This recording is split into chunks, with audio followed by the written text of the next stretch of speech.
గెలుస్తామని చెప్పినాం తప్ప ఓడిపోతామని చెప్పాలి. ఎవరైనా చెప్తానే ఓడిపోతున్నాయి. వ్యక్తి ఓడిపోయినాడు కూడా చెప్పారంట.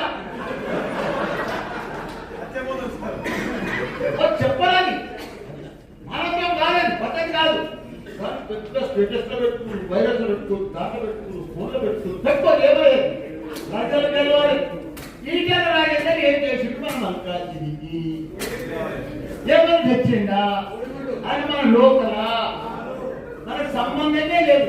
ఆయనకు క్యాడర్ లేదు, లీడర్ లేదు, ఓటర్ లేదు, ఏం లేదు. బీజేపీ ఇద్దరు నిలబడి మన చైర్మన్ చదివారు.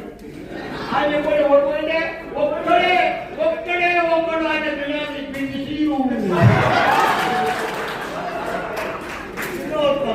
గుడికాడికి వచ్చిండు చంద్రారెడ్డి.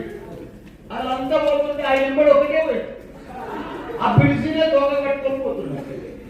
చైర్మన్ అంటే నాగారం చైర్మన్ నాకు ఎవరు నచ్చిన కాలేసుకుంటారు.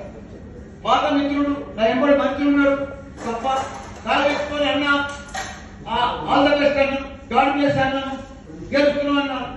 ఎవరినైనా కలిసిన స్పోర్టింగ్ అంటే కదా, దాన్ని పెద్ద సోషల్ మీడియాలో పెట్టి స్టేటస్ లో పెట్టుకొని ఓయమ్మో మల్లారెడ్డి ఇట్లాడు. అరే ఎప్పుడు పగోడు వెళ్తున్నాడు.